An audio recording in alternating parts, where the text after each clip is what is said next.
Welcome back to the 120th episode of the Daily Flip podcast. I'm your host, Alex, and today we're going to be flipping through some of the top stories, including one talking about why men should be more involved in the abortion discussion, a new bill that went through Wisconsin clarifying some of their abortion stances and strengthening adoption programs, and then our final article will talk about how the Chinese economy is moving a little bit slower post-COVID than some people thought it would.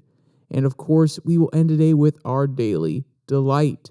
Story meant to leave you feeling positive and ready to take on the day.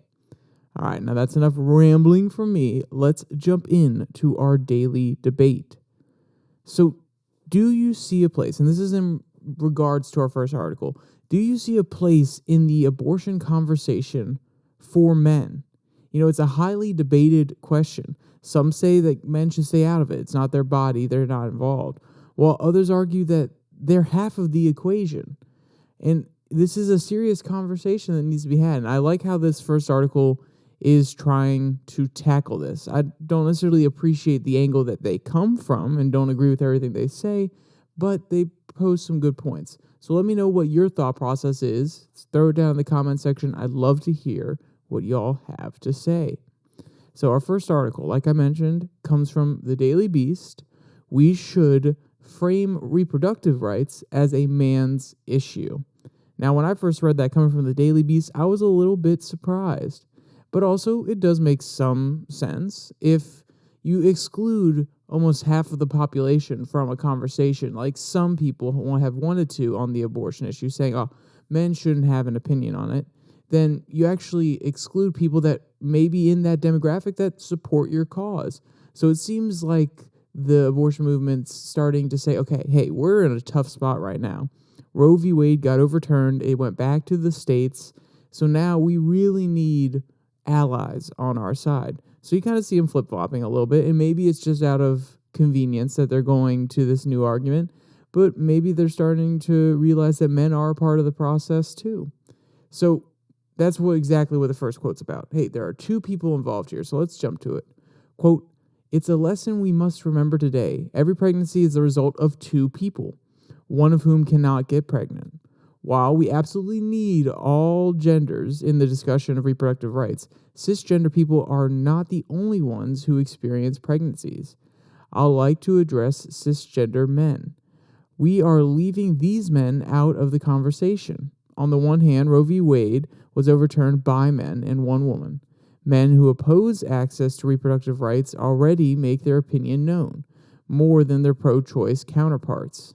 Which is true. The men who are not for abortions, they are very, very vocal, and they come out and they make sure that everybody knows their opinion. But she's really trying to appeal to this group of men who have the mentality. Actually, let me read here, because she tries to explain what their mentality may be. Quote, "That's not to say there are no vocal pro-choice men, but the gender intensity gap is real. The same percentage of men as women support reproductive rights. About 63% of women said abortion was a very important issue versus 49% of men," which, I mean, that's close. That's 13 percentage points off. That's not the same amount exactly, but we'll give them a little bit of a pass there. And 40% of women report having given a lot of thought on the issue versus 30% of men, end quote. Then again, both of those, they said, oh, yes, there's the same amount of people on the male side and the female side. No, that's a 10 percentage point difference in giving it a lot of thought and a 13 percentage point difference in understanding or thinking whether it's a very important issue. But there's still a large chunk of both groups that have either thought about it heavily or who think it is a very important issue. What's interesting, though, is that I want to see the breakdown of that 49% that said it's a very important issue, because they could believe that it's a very important issue in either direction. They could say it's very important that we don't support abortions, and we could say it's very important that we do protect the women's choice to abort their child. Or I would want to see the breakdown of that 63% of women who said it's a very important issue. Because just because you say that it is an important issue to them, that doesn't mean that we're going to know exactly why it is one. And maybe it's that the people who are really passionate about it, who believe it's a really important issue, probably fall on either extreme. They probably fall on the, no, we need to protect all life from day one, from conception, or we need to ensure that the woman has the ability to abort the child all the way up until whenever she feels like it, or whenever she feels like it may be harsh, but allow there to be an abortion up until the last minute in case there are any complications and you don't want them to have to deal with negative legal consequences because there's a complication in their pregnancy. And if you feel like I'm not being fair there, please do let me know. I was trying to give both sides in a way that's not too biased and try to give a fair representation of their point of view. But what's interesting, how she started off, there are two people involved in this process, and I most definitely agree with this logic. The decision to have sexual relations is one that is not, the burden cannot be borne by just one person. And that's what's unfortunate about the way that pregnancies work. And I'm not trying to say, oh, pregnancy's bad and because of these situations. I'm saying a woman, if she gets pregnant, she has to deal with the consequences of her actions. She has to deal with the consequences of that one night of fun for 9 months. A guy, he can just step in and he can leave.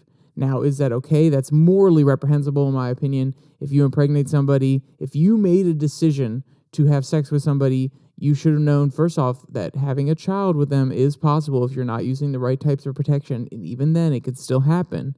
So if you're going to walk away, you are a scumbag. You need to have responsibility and take agency over your life and make sure that if you do something and it has consequences, you deal with the consequences. No, you don't run away like a little child, especially when the mother is going to have to deal with it for 9 months. You're literally just leaving her there, sitting and stewing over this huge decision as to whether or not she wants to raise this child. And then you walk away and you basically give her no option. I mean, let's be clear, there are single mothers out there, but I would guess, and this is a guess, I'm not saying this is backed up by fact, I would guess that women are more inclined to want to get an abortion when the father says that he will not be a part of the situation or a part of the raising of the child, because women feel like they don't have any support. They feel as though they're not going to be able to disrupt their lives and be supported while doing so in order to have a child. And if a man was to be responsible and to say, okay, yes, I messed up. I did this thing. I did this action. I had sex with you. And you know what? I am going to bear the responsibility of my actions. I'm going to stick around and I am going to help you raise this child. I feel like, and this is an opinion again, that more women would be inclined to not have to go through a terrible process that can scar them for the rest of their lives. So that's just my opinion on it. So that's why I do think men should be involved in this process a little bit more. And the author goes on to explain how men are affected by this process as well, beyond what I just talked about.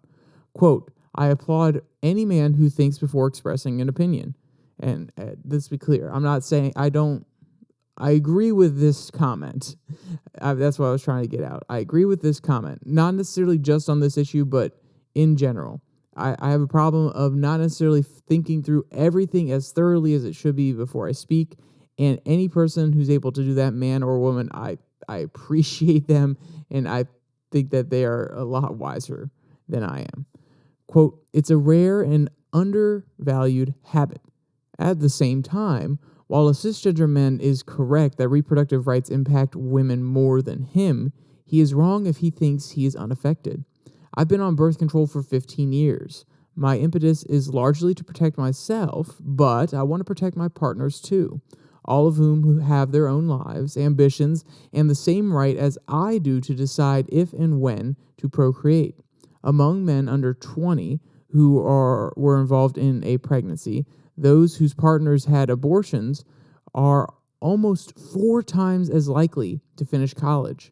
The average child support recipient receives $3,400 as of 2019, and men account for 85% of payers. There's also the fertility gap. Women are fertile for several days of a month, while men are fertile 24/7. Billy Joel, I love that they bring up Billy Joel here.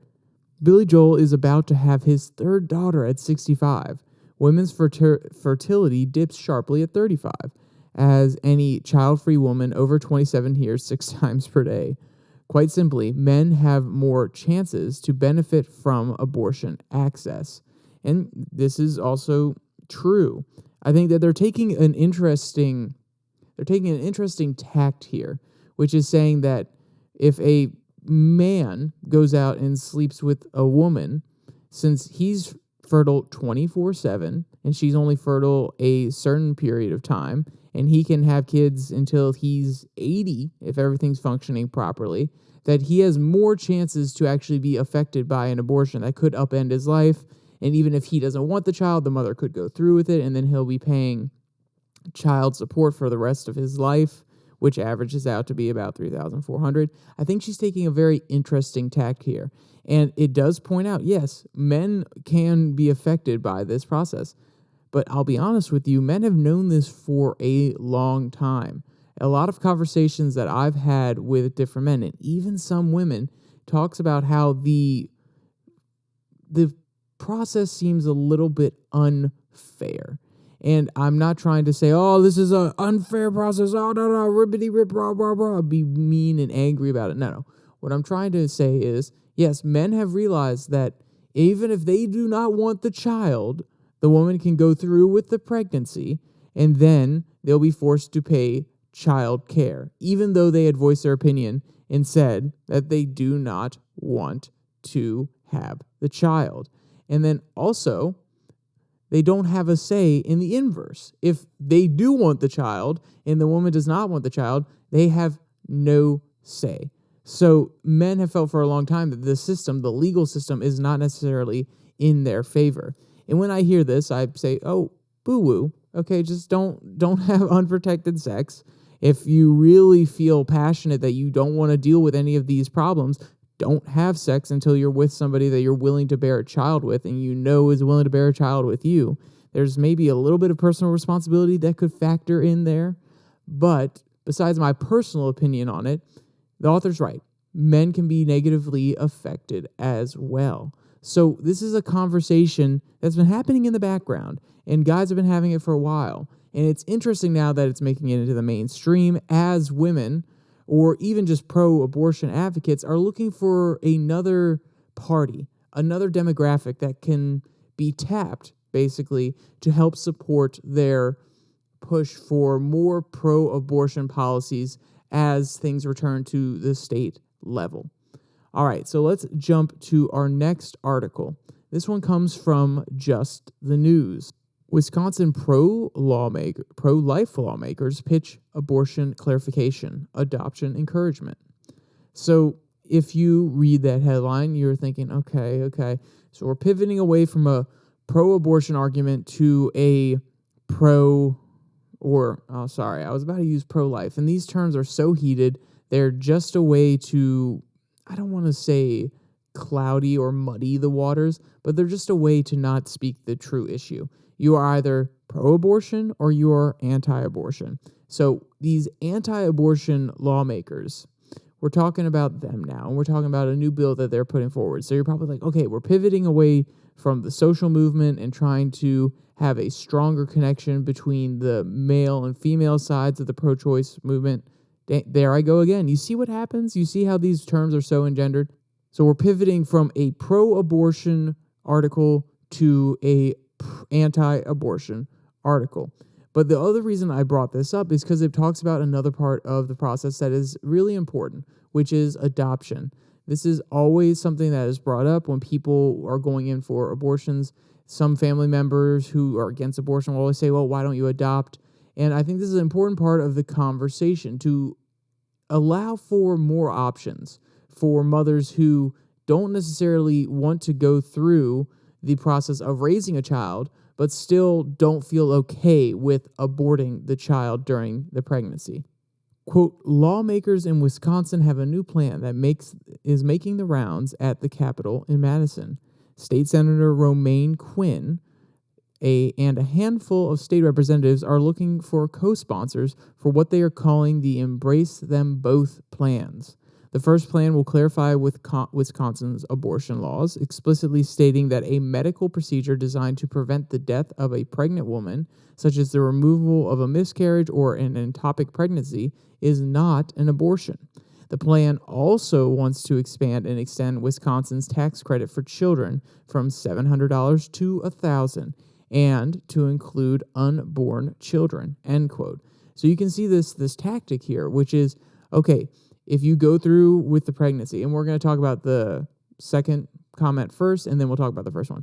If you go through with the pregnancy, your tax credit is going to go up a little bit. So this is trying to actively encourage more parents. And, it may be beneficial to people who just happen to get pregnant and have a child, but this is really encouraging family planning, saying, okay, hey, we want you to have more kids. We will give you more off of your taxes. We'll give you more of a credit if you are willing to have children. And also, just to encourage pregnancy itself, we will include unborn children in this. So if you feel that you can't necessarily, you're not in a financial position to start a family, maybe that extra $300 for the duration of the pregnancy, not just when the child is actually born, maybe that can encourage more people to have children. So you can see actually not just a anti-abortion stance here, but a pro-family response, which is something I think they're going to push on very hard. And if you are thinking, well, okay, this doesn't necessarily have to do with abortion directly, I would argue the exact opposite. If you have policies that are in place to strengthen the family, then you're going to have more people thinking about starting a family and having their worldview tilted in that direction, meaning that they're probably going to be less inclined to just mess around and sleep around or just go out and have a fun time and have sex. And they're going to see sex as a more sacred thing to be shared within a family. And even if they don't see it that way, they'll start thinking about families earlier, which will probably, and I say probably, it will cause them to get into a more serious relationship earlier than their 30s, meaning there's less chances for them to have sex outside of marriage, therefore less chances for an abortion to happen. So you can see the connecting thread there. And then I do like that they're clarifying here. Okay, hey, if you have a miscarriage and we got to remove the baby, we're not going to say that's abortion. If you have an ectopic pregnancy, that's not an abortion. This was a huge part of the conversation when Roe v. Wade was repealed on the federal level. I take it back. The decision was made by the Supreme Court to overturn the decision in Roe v. Wade. That's a better way to actually phrase it. And it went back to the states. And so many states were putting in abortion bans. And people were like, well, what about these certain situations? What about these very rare situations? Well, doctors aren't going to operate because they're afraid that they're going to break the law. So now we have this process. It may have taken a while to get here, but we have this beautiful process called legislation and legislating, and we've noticed, okay, there were a few holes. We didn't necessarily clarify what we needed to. We feel like we're disenfranchising a certain part of the population. Okay, we're going to clarify this, and now it is in law that you cannot be criminally prosecuted, and a doctor cannot be criminally prosecuted for going about a procedure that's going to save the life of the mother or different hard medical decisions that need to be made on the topic of abortion. So the reason I think this is important is because it shows people that are pro-choice, hey, you may not agree, the people that are pro-abortion, you may not agree with the overall legislation, and that's okay. You do you. It's fine. If you want to move to a different state where it's possible to have an abortion, go there. But know if you're staying in this state, you don't have to fear the legal process if your pregnancy goes wrong. And I think that's a strong message saying, we heard you, we listened, we saw how prevalent this actually was, and now we're addressing it legally. It shows that there's a little bit of hope to people who have fear about these issues. And maybe it doesn't have to be as divisive as they thought, because they could still politically pressure different legislators and representatives and have their voice heard on these important issues. I think that's a good step forward. So what are the other provisions that are being proposed here? Quote, the lawmakers also want to send pregnancy resource centers $1 million and create a $5 million fund to help make adoptions more affordable. Quote, all 4 of these bills work to protect and uphold children, both born and unborn, and families, both new and existing. Being pro-life is about embracing and affirming life in all stages at all times, both parents and children. Then that quote came from Rep. Amanda Nowesky. She is a Republican from the Pleasant Prairie. She also said, quote, allowing families that are expecting a child to claim the dependent tax exemption will better support families, end quote. Rep. Pat Snyder said, quote, increasing the exemption demonstrates Wisconsin's commitment to parents and children and will ensure that Wisconsin remains a great place to raise a family, end quote.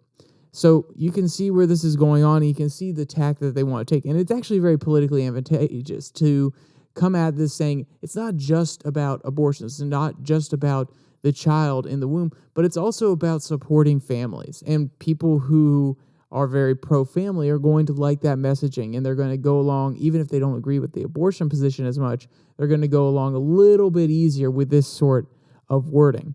And, there may be those that are detracting, but I think pro-family policies are not just important. I think they're honestly pretty darn necessary here in the United States. Because let's discuss 2 sides of it. One, we have a tearing of the social fabric.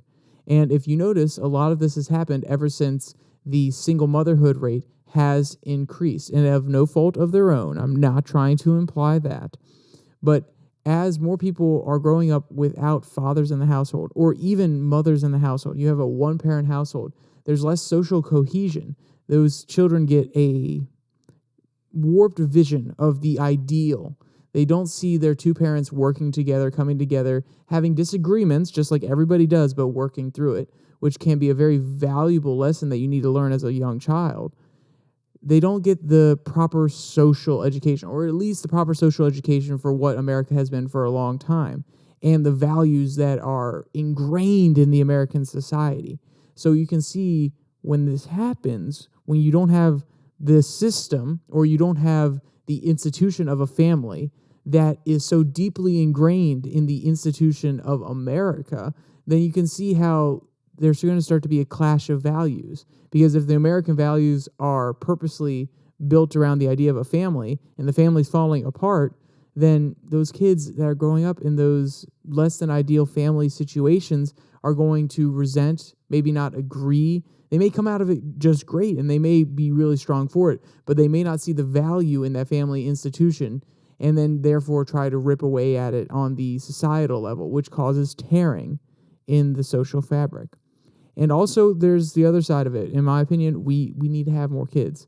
America's birth rate, natural birth rate, is just about holding steady. The only reason we are having a population increase, for the most part, is because of immigration, which is great. More people, if they want to come to this country legally and they want to add to America, they also want to do better for themselves, absolutely phenomenal.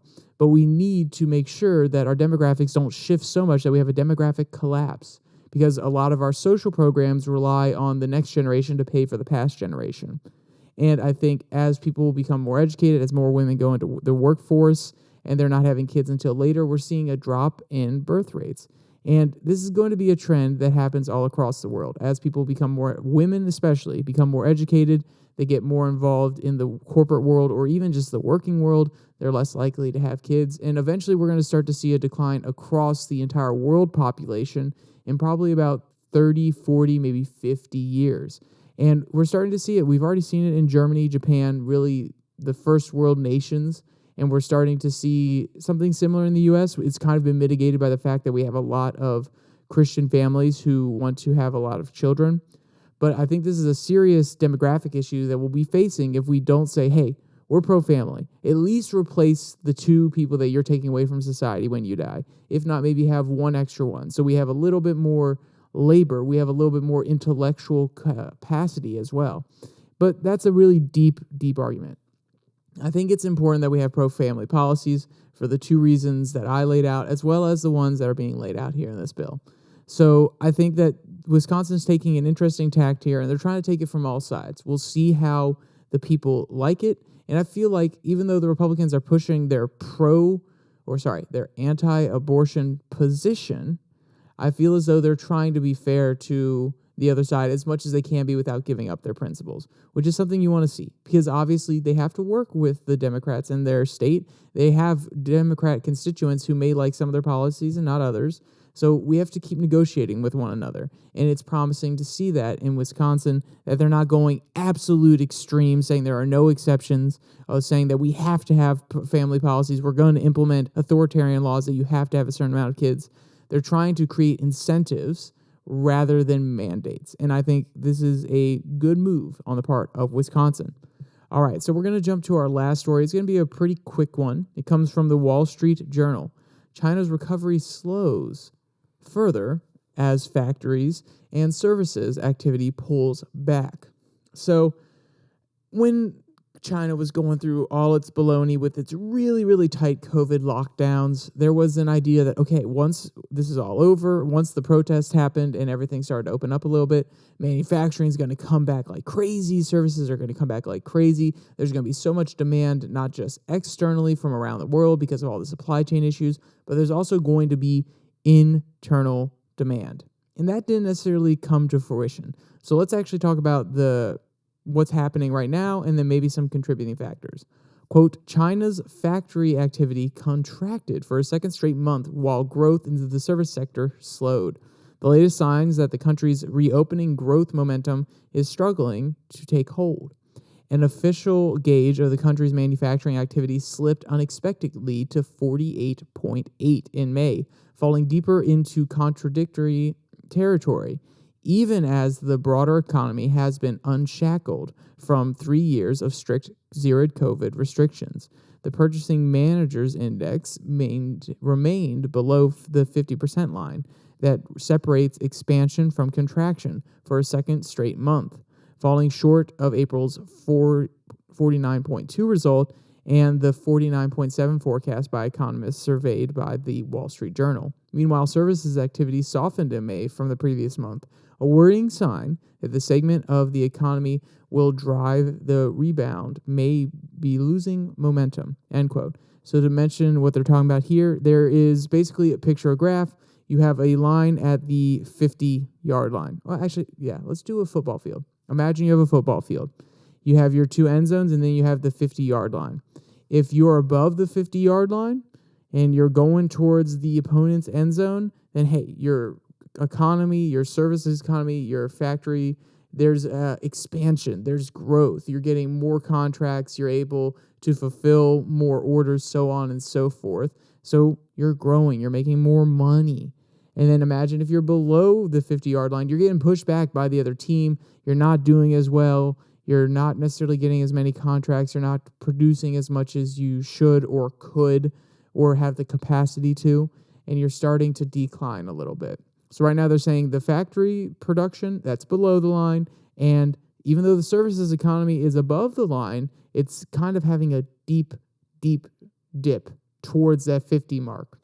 So you can see that, or you can at least hear, and if you do want to see it, there are charts in the article itself on the Wall Street Journal website. I have a link in the description for it below the like and subscribe button. Go down there.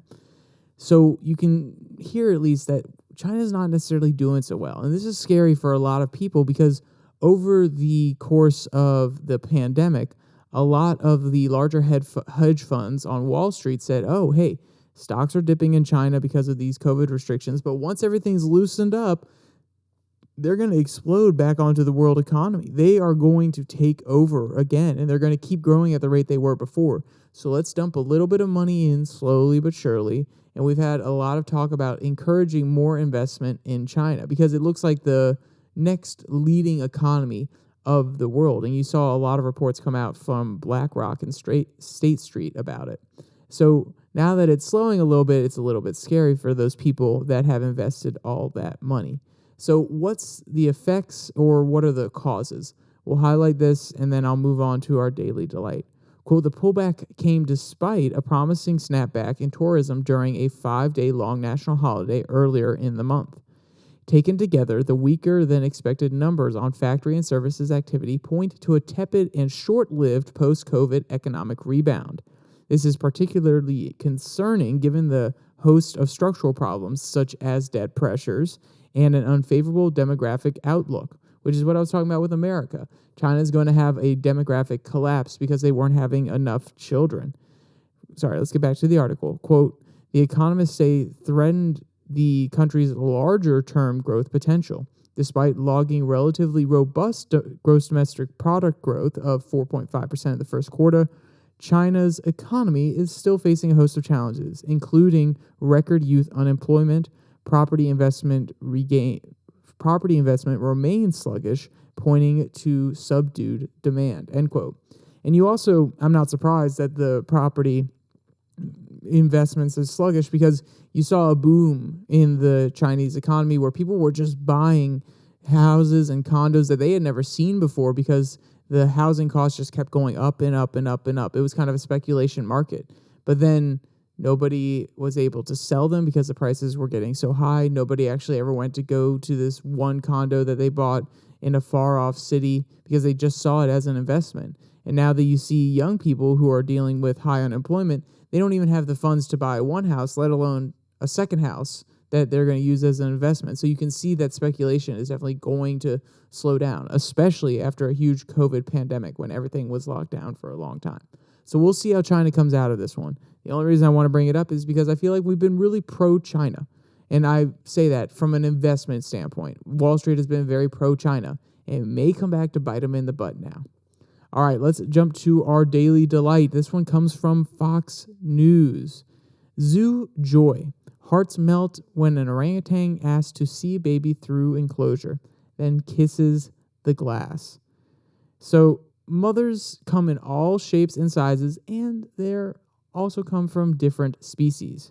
Quote, a curious orangutan melted hearts in Louisville, Kentucky zoo last weekend when she knocked on the glass of a wall of her enclosure, asking to further inspect a baby who was visiting the zoo, end quote.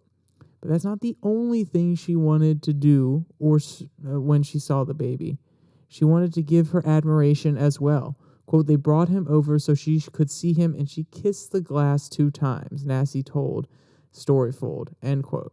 And it's just beautiful. You love to see our cousins admiring babies and having respect for them. And maybe it speaks to the fact that babies are important in any culture whatsoever, any species whatsoever. And we can see similar habits to how we treat and love our kids and our cousins and our evolutionary line.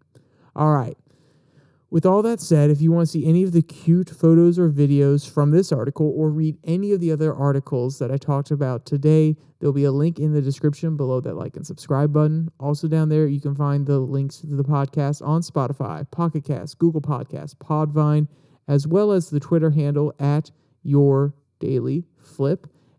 And since it's Friday when you're hearing this, but I'm recording this on Thursday, yesterday I posted a Twitter tirade, which is a Twitter-only content, which is probably like 10 minutes, a little bit less formal, and I'm going to be trying to do that every so often, probably Tuesdays and Thursdays if I can get it on lock. It's really casual, and it's just me ranting about issues that I think are important and are a little bit more cultural in nature and don't necessarily have to pertain directly to the news cycle. So if you want to see that, go over to the Twitter, like I said, at Your Daily Flip, and you should be able to see it in beautiful 1080p. All right, with all that said, there's only one more thing to say. Stay safe, don't die.